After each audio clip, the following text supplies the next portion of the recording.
একটা সময় আন্তর্জাতিক ক্রিকেটে যথেষ্ট সাড়া ফেলে দিয়েছিল এই দলটি, এবং শুধু সাড়া ফেলে দেওয়া নয়, রীতিমতো বড় দলগুলো সমীহ করতো এই দলটিকে। এবং পাশাপাশি 2003 ওয়ানডে ক্রিকেট বিশ্বকাপের সেমিফাইনালেও খেলেছিল এই দলটি। এবং শুধু তাই নয়, তারপর থেকেই সেই দলে পরপর ভেঙে পড়া, এবং ভেঙে পড়া শুধু না, এই মুহূর্তে যদি খুঁজতে যাওয়া হয়, এই দলটির পরে যে দলগুলো আন্তর্জাতিক ক্রিকেটে এসেছে তারা অনেকেই নিজেদের একটা জায়গা তৈরি করলেও এই দলটি ক্রমশ হারিয়ে গেছে, এবং হারিয়ে যায় এতটাই যে আন্তর্জাতিক ক্রিকেটে তাদের প্রায় খুঁজে পাওয়া যায় না বললেই চলে। কাদের কথা বলছি? কেনিয়া দলের কথা। কারণ সামনে রয়েছে 2027 ওয়ানডে ক্রিকেট বিশ্বকাপ, এবং সেই বিশ্বকাপ যখন আফ্রিকা মহাদেশে হচ্ছে, কিন্তু কোনো ম্যাচ নেই কেনিয়াতে। কেন? সব কিছু আলোচনা করবো আজকের এই ভিডিওতে। নমস্কার, আমি সত্যজিৎ পাল।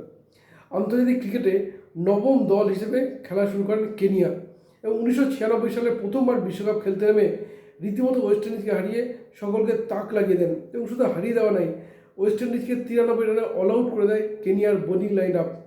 এরপর 1997 সালে যে বিশ্বকাপের যোগ্যতা অর্জনের যে ম্যাচ, সেই ম্যাচে পাকিস্তানের কাছে সেই ফাইনালে হারলেও পরবর্তীতে 1999 সালে বিশ্বকাপ খেলে। এবং যেটা সবচেয়ে ভালো পারফরমেন্স তা হচ্ছে 2003 ওয়ানডে ক্রিকেট বিশ্বকাপের সেমিফাইনাল খেলা। এবং 2003 ওয়ানডে ক্রিকেট বিশ্বকাপে ভারতের কাছে সেমিফাইনালে হারলেও সেই কেনিয়ার দল কিন্তু পরপর নিজেদের বলা যেতে পারে আন্তর্জাতিক ক্রিকেটে তুলে ধরেছে। এবং যে কোনো ক্ষেত্রে বড় দলগুলো রীতিমতো সমীহ করতো, যেখানে মরিস উদুম্বে, স্টিভ টিকোলো, আসিফ করিমের মতো প্লেয়াররা ছিলেন, এবং যাদের নিয়ে তৈরি এই দল রীতিমতো বড় বড় দলকে তাকলে হতো। কিন্তু পরবর্তী এই দলটা ভেঙে পড়লো কেন? ভেঙে পড়লো এই কারণেই, তার কারণ পরিকাঠামো। কারণ এই যে 2003 বিশ্বকাপ ওয়ানডে বিশ্বকাপ, সেই সময় জিম্বাবুয়েতে একটা গৃহযুদ্ধ চলছিল, ফলে সেই জায়গা দাঁড়িয়ে কেনিয়ার সেমিফাইনালে পৌঁছানো খুব একটা সহজ হয়ে গিয়েছিল।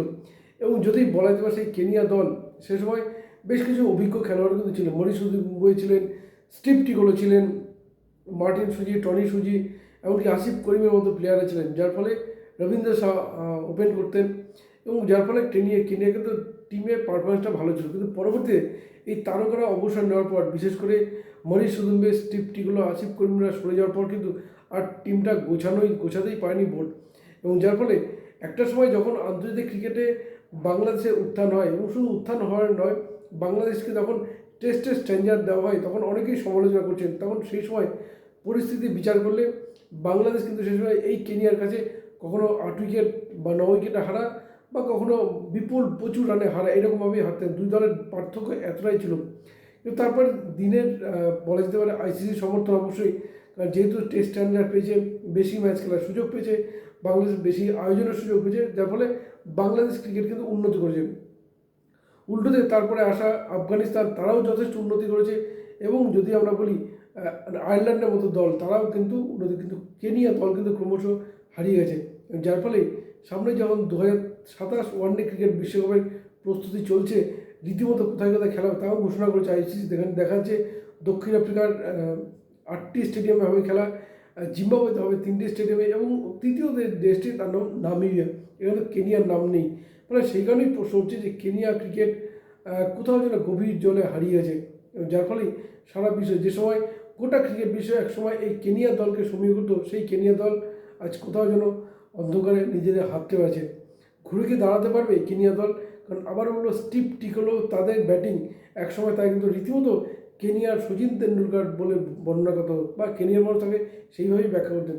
ফলে সেই স্টিভ টিকোলো, মরিস উদুম্বে, তাদের ছেড়ে যাওয়া আসুন, নতুন করে প্লেয়ারকে উঠে আসবে।